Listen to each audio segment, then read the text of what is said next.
Hello everyone, good afternoon. स्वागत है आपका हमारे यूट्यूब चैनल पे। तो आज की इस वीडियो में हम लोग बात करेंगे फार्मास्यूटिकल एनालिसिस का यूनिट 1 जो है हमारा लेक्चर 1 स्टार्ट करेंगे। यहाँ पे हम लोग फार्मास्यूटिकल एनालिसिस का, ठीक है। तो यहाँ पे चैप्टर फर्स्ट जो है उसको देख लेंगे और उसके सिलेबस के बारे में बात करेंगे। इसके बाद हम लोग उसके जो सिलेबस है उसको कवर करेंगे, ठीक है। तो आइए देख लेते हैं पहले। सबसे पहले हम लोग सिलेबस के बारे में देखिए। यहाँ पे सिलेबस में फार्मास्यूटिकल एनालिसिस की डेफिनीशन देखेंगे, ठीक है, और उसका स्कोप देखेंगे। डिफरेंट टेक्निक ऑफ एनालिसिस क्या होता है ये देखेंगे, और मेथड ऑफ एक्सपेक्टिंग कंसंट्रेशन और प्राइमरी एंड सेकेंडरी स्टैंडर्ड, ये सब क्या होता है इसके बारे में हम लोग आगे सारा कुछ कवर करेंगे, ठीक है। तो यहाँ पे देखिए preparation and standardisation, various molar and normal solution क्या होता है ये भी कवर करेंगे हम लोग। इसके बाद oxalic acid, sodium hydroxide, sulphuric acid, sodium thiosulphate, sulphuric acid, और potassium permanganate and ferric ammonium sulphate, इसके बारे में हम लोग इसके स्टैंडर्डाइजेशन जो करते हैं इसके बारे में हम लोग सारा कुछ आगे चल के कवर करेंगे, ठीक है। तो सबसे पहले हम लोग यहाँ पे बात करेंगे इसकी डिफिनीशन की।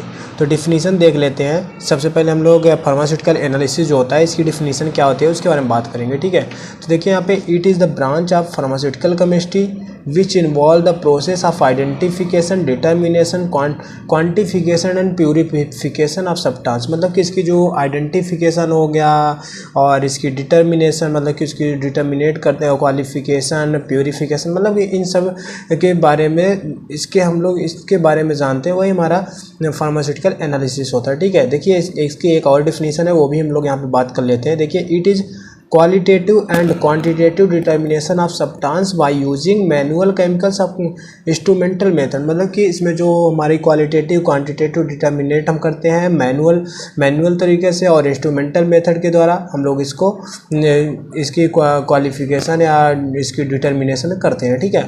It is the 3 types of technique, मतलब डिफरेंट टाइप ऑफ टेक्निक, इसकी जो 3 टाइप्स के होते हैं वो कौन कौन से वो देखेंगे हम लोग यहाँ पे।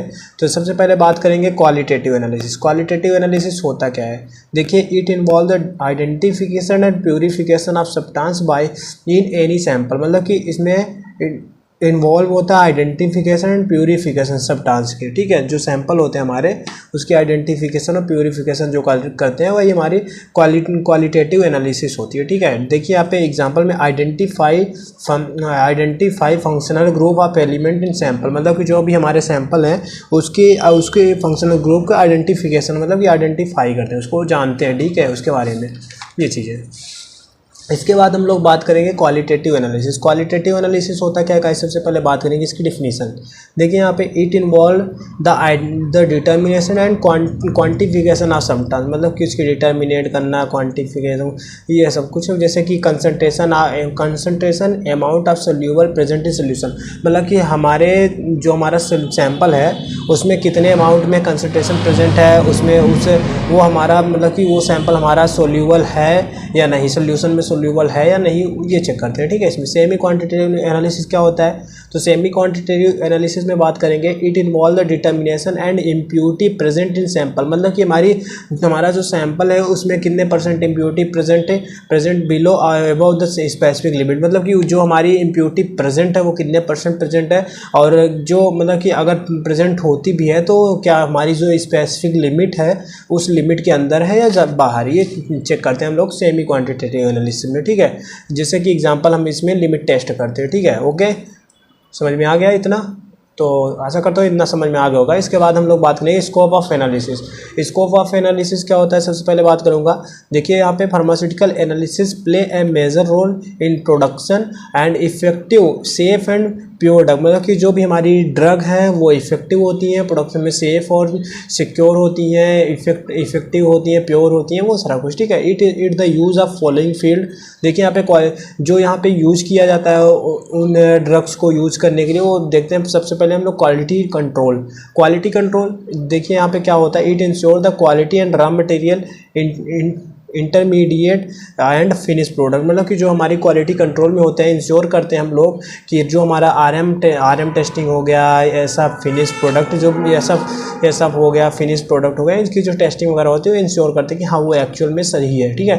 देखिए आइडेंटिफिकेशन ऑफ कंपाउंड, कुछ जो कंपाउंड है उनकी आइडेंटिफिकेशन। देखिए to determine the pressure or absorbance of the one or more compound in any drug, जो भी हमारी एक से अधिक कंपाउंड, जो भी हमारी एक से अधिक ड्रग हैं उसको मतलब कि उसको प्रेजेंस करते हैं, सामने लाते हैं। ठीक, डिटर्मिनेशन ऑफ इम्प्योरिटी, मतलब कि उसकी इम्प्योरिटी जो है उसको डिटर्मिनेट कैसे करते हैं। देखिए यहाँ पे to determinate the amount of impurities and the amount of pure compound, मतलब जो भी हमारा प्योर कंपाउंड है उसमें इम्प्योरिटीज़ वगैरह जो भी है वो उसको डिटर्मिनेट करते हैं, उसके बारे में जानते हैं कि क्या है क्या नहीं है। ठीक है, फॉर्मिंग, देखिए it grown as amount of essential material for the plant grow, जो भी हमारा प्लांट ग्रो कर रहा है वो कितने अमाउंट में, मतलब कि ये इसेंशियल ग्रोथ उसके मटेरियल से जो है वो कैसे क्या कर रहे हैं, इफेक्ट दिखा रहे हैं, वो चीज़ें इसमें होती है। ठीक है, डायग्नोसिस, इसके बारे में जानते हैं। डायग्नोसिस का मतलब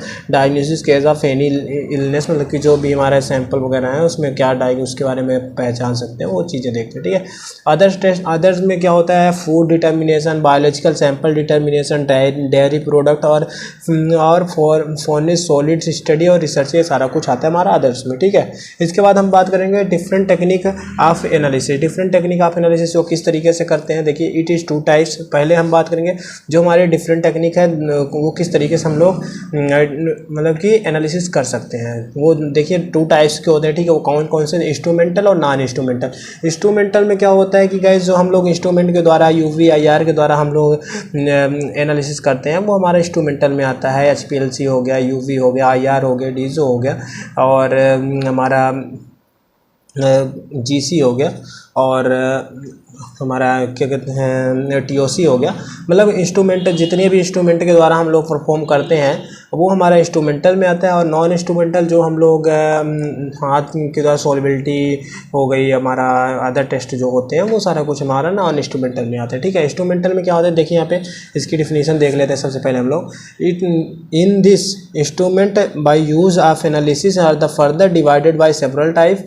देखिए non instrument, in this instrument are not used for the analysis of sample, involve the titration and chemical, जो भी हमारा टाइट्रेशन होता है केमिकल्स के वो हमारा नॉन इंस्ट्रूमेंटल में आता है। ठीक है, इसके बाद हम लोग यहाँ पे बात करेंगे, इसको देख लेते हैं सबसे पहले कि मेथड ऑफ एनालिसिस होता क्या है। सबसे पहले हम लोग मेथड ऑफ एनालिसिस के बारे में बात करेंगे, इंस्ट्रूमेंटल और नॉन इंस्ट्रूमेंटल। अभी हम लोगों ने बात किया टू टाइप्स के हमारे मेथड ऑफ एनालिसिस होते हैं।